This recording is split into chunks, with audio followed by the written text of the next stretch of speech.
It was November 1944. Across the country, millions of Americans waited in long voting lines, convinced they were re-electing the steady hand that had led them through the Depression and a world at war. Campaign posters showed Franklin Roosevelt smiling with confidence, as if nothing had changed. But behind that smile, the truth was stark. Roosevelt could barely walk across a room. His blood pressure had surged to 240/130. His heart was dangerously enlarged. He had lost so much weight that photographers were ordered to avoid certain angles.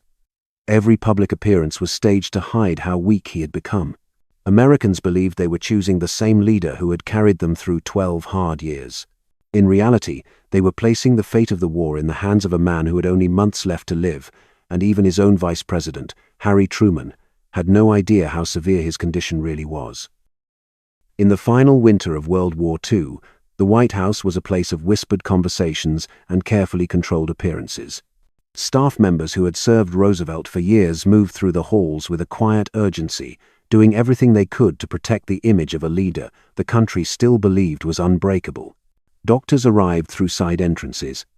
Photographers were given strict instructions. Letters and medical reports were locked away in drawers that only a handful of people were allowed to open. To the outside world, Roosevelt remained the confident architect of America's wartime strategy. But inside the administration, the truth was known only to a small circle of aides who watched the president's strength fade day by day.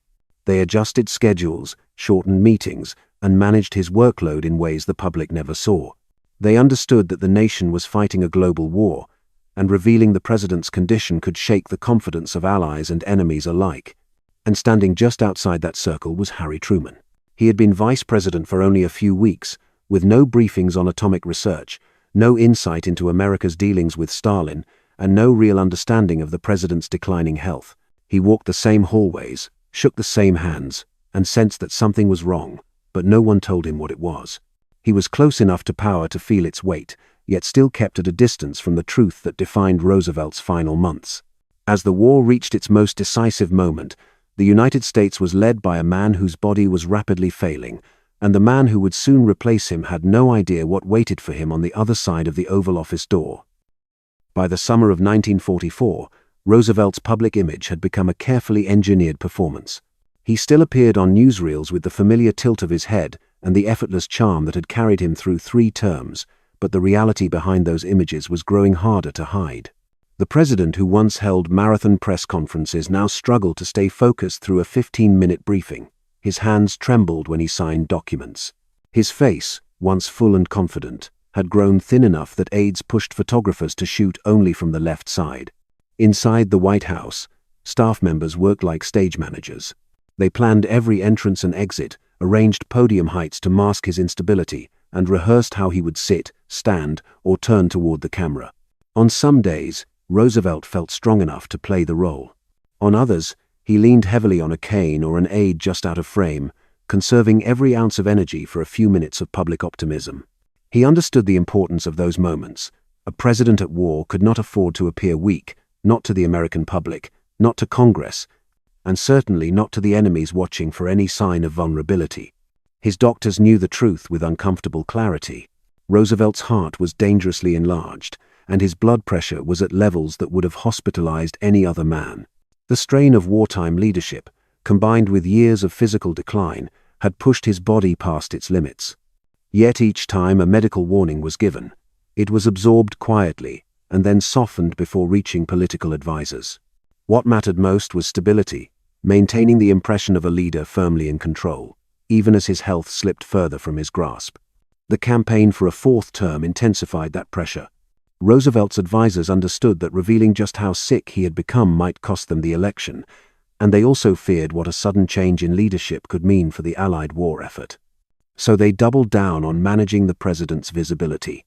Speeches were shortened, travel was reduced, photographs were edited. Aides answered questions about his health with rehearsed confidence, insisting that fatigue was normal for a man shouldering so much responsibility. Behind closed doors, the truth was more troubling. Roosevelt napped between meetings, sometimes twice a day. He lost his train of thought in the middle of conversations. His physicians quietly adjusted medications to keep him alert during critical briefings. In rare private moments, He admitted to close friends that he was exhausted in a way he had never felt before, but he pressed on, determined to appear steady at a moment when the world depended on America's direction. The illusion held because everyone involved, staff, doctors, advisors, understood what was at stake. The war was reaching its final violent chapters, and the Allied strategy still required Roosevelt's authority. Breaking that illusion, even for a moment, felt too risky.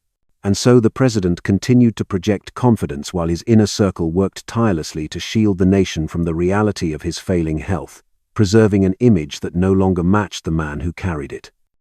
As Roosevelt entered his fourth term, the gap between appearance and reality widened with every passing week.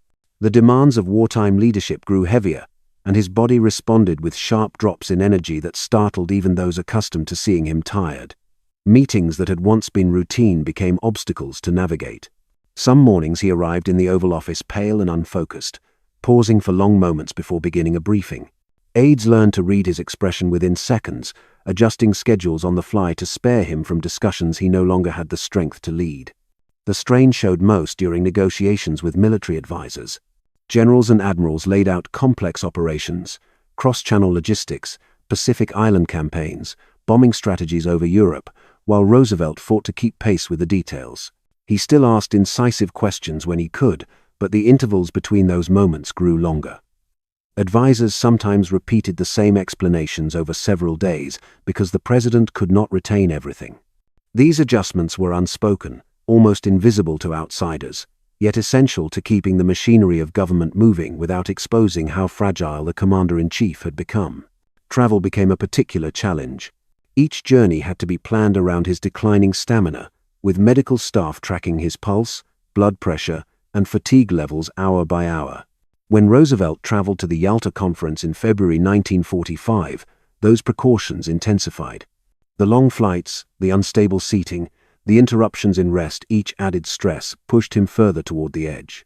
His doctors filed quiet reports, noting how quickly he grew exhausted, how his breathing changed during meetings, and how his face lost color after each session with Stalin or Churchill. Foreign leaders noticed, too. Churchill watched Roosevelt struggle through conversations that once came easily, sensing a level of frailty he had never seen before. Stalin observed it with cold precision, adjusting his negotiation tactics to take advantage of the president's diminished endurance. Every moment at Yalta became a test of Roosevelt's remaining strength, and he pushed himself through each session because he understood how much the outcome mattered. What few understood was how much those days cost him. Back in Washington, cabinet members and senior officials pieced together fragments of information. Some heard from doctors that the president was unwell. Others saw signs themselves: his slower walk, his long silences, the hollow look that appeared late in the day. But those observations never merged into a single honest reckoning. The culture around Roosevelt discouraged it. For more than a decade, the White House had been built on loyalty, on shielding him from vulnerability, and on maintaining stability in the eyes of the public. Even as the evidence grew impossible to ignore, no one stepped forward with a full assessment. The war, the nation, and America's alliances rested on a president whose strength was fading faster than anyone was allowed to admit. And with each passing day, Roosevelt's advisors were forced to confront a reality they could no longer delay. Time was running out, and the person who would inherit his responsibilities remained almost entirely in the dark. Harry Truman entered the vice presidency with a sense of duty but little clarity about his actual role. He expected to be briefed on military planning, diplomatic negotiations, and the inner workings of Roosevelt's administration. Instead, he found himself attending ceremonial events, presiding over the Senate, and waiting for meetings that never came. Weeks passed without a single conversation about the war or the responsibilities he might inherit. When he asked for updates, aides assured him that the president would explain everything at the right time. That time never arrived. Truman had served in World War I and chaired the Senate committee that exposed waste and corruption in wartime production, but none of that mattered inside Roosevelt's inner circle. To them, he was a political compromise, chosen to unify the Democratic Party during the 1944 campaign, not a partner in governance. The most critical secrets of the administration, the Manhattan Project, intelligence networks in Europe, the fragile balance between the Allies, were kept behind doors he was never invited to open. Even when key officials met him, they spoke in generalities, careful not to reveal anything the president had not personally authorized. What made Truman uneasy was the silence surrounding Roosevelt's health. He saw glimpses of fatigue, moments when the president seemed distant or drained, but no one acknowledged anything out of the ordinary. Whenever Truman asked about Roosevelt's condition, he received the same polite reassurance. The president was fine, just tired from the demands of wartime leadership. These responses were delivered with confidence, yet their consistency felt rehearsed, as if everyone around him were reading from the same script. The distance between the two men became more pronounced after the inauguration. Roosevelt canceled meetings without explanation, and when he did meet Truman, the conversations were brief and superficial. Truman tried to raise concerns about post-war planning, about the complex negotiations with Churchill and Stalin, and about the challenges that would follow Germany's collapse. Roosevelt answered in broad strokes, avoiding specifics, and then gently steered the conversation towards ceremonial duties. Truman left those encounters sensing that the president was holding back, though he could not understand why. In the Senate, colleagues joked that the vice president was the best-informed man in Washington about nothing. Truman laughed along, but privately he felt the weight of uncertainty. He knew a turning point in the war was approaching. He knew that decisions made in the coming months would shape the world for generations. And he knew that if something happened to Roosevelt, he would be the one expected to take command. What he didn't know, what no one told him, was how close that moment actually was, and how unprepared the administration had left him for the responsibilities waiting on the other side of Roosevelt's desk. As March turned into April, Truman continued fulfilling the tasks assigned to him, unaware that the most difficult transition in American wartime history was only days away. While Roosevelt's inner circle monitored the president's declining strength, Truman moved through each day without the information he needed, trusting a system that had chosen to keep him in the dark. By early April 1945, Roosevelt's decline could no longer be hidden from those closest to him. The president returned to Warm Springs, Georgia, hoping the familiar air and quieter schedule would give him the strength he needed to finish out the final phase of the war. Staff members noticed immediately how weak he had become. His hands trembled even when holding a simple note card. His voice, once commanding and clear, had thinned to a dry whisper by the end of each day. Doctors monitored him constantly, adjusting medications to manage his blood pressure and ease the strain on his failing heart. Even small tasks left him exhausted, and long stretches of the afternoon passed in near silence as he rested between brief moments of alertness. Despite this, Roosevelt insisted on reviewing military reports and diplomatic cables. He read updates from Europe as Allied forces pushed closer to Berlin, and he followed the brutal island campaigns in the Pacific. The responsibility of the presidency still weighed heavily on him, and he did everything he could to remain engaged. But each time he leaned forward to study a document, aides could see the effort it took just to keep his focus steady. His energy faded quickly, leaving him drained after even modest work. The illusion of vigor he once projected so effectively had now collapsed within the walls of the retreat.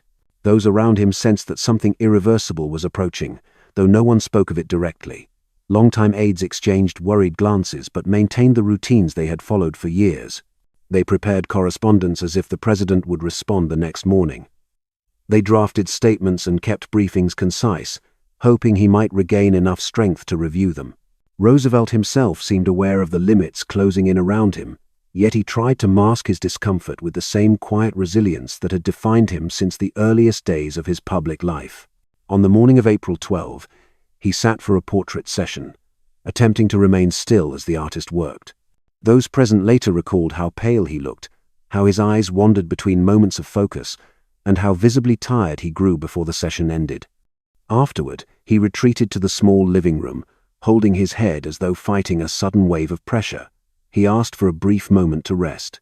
Minutes later, he spoke the words that would echo through the room with chilling finality. "I have a terrific headache." He slumped forward, and the effort to revive him began at once. Doctors rushed to his side, but the cerebral hemorrhage was massive and immediate. For years, Roosevelt had pushed his body past every warning sign, carrying the weight of a global war as his health deteriorated in silence. Now, with little ceremony and no time for goodbyes, his body simply gave out. While aides worked frantically in Warm Springs, the news traveled back to Washington at a speed that reflected both shock and urgency. Cabinet members were notified, military leaders were briefed. Messages were drafted for allies who had no idea the president they negotiated with only weeks earlier was now gone. And as the reports spread, attention turned to the man who would have to take his place, Harry Truman, still unaware of the responsibilities and secrets he was about to inherit. When the call reached Washington that afternoon, Harry Truman was in the Capitol, finishing a routine meeting. Nothing in his schedule hinted at what was coming. A quiet summons arrived from the White House, delivered with an urgency that caught his attention but offered no explanation. Truman walked out to the waiting car, unsure whether this was a briefing, a crisis, or another ceremonial request from the president's staff. The drive was short, but the silence inside the vehicle carried a weight he could not yet place. When he stepped through the White House doors, he was met by Eleanor Roosevelt. Her expression told him everything before she spoke a single word. She placed a hand on his arm and said simply, "Harry, the president is dead." The moment froze him. Roosevelt had been a towering presence in American life, a man so central to the nation's identity that the idea of his sudden absence felt impossible to grasp. Truman's first instinct was to ask how he could help her, only for her to shake her head and answer with quiet finality, "It's you who's in trouble now." Within minutes, Truman was escorted to the cabinet room. Senior officials gathered around him with a mixture of shock and expectation, each aware that the transfer of power had to be immediate. Some had known Roosevelt was ill. None had been prepared for this. Reports from Warm Springs arrived in fragments, and as staff members scrambled to coordinate the transition, Truman stood in the center of the room, absorbing the enormity of what had just fallen onto his shoulders. He had never been briefed on the atomic project. He had never been fully informed about the agreement struck at Yalta. He had no detailed understanding of the plans for the occupation of Germany or the escalating tensions with Stalin. When Chief Justice Harlan Stone arrived, the oath was prepared on a single sheet of paper. Truman placed his left hand on a small Bible taken from a nearby table and repeated the words with a steady voice, even as the reality pressed down on him. He was now President of the United States in the final, volatile months of the largest war in human history. The room around him remained still, filled with officials who understood the stakes but also knew how many of the president's burdens had been kept from him. The briefings began almost immediately. Military leaders outlined operations underway in Europe, where American troops were closing in on the remnants of Hitler's regime. Naval commanders described the brutal island fighting in the Pacific. Intelligence officers discussed the rapid shifts in diplomacy as the Allies prepared for the end of the war.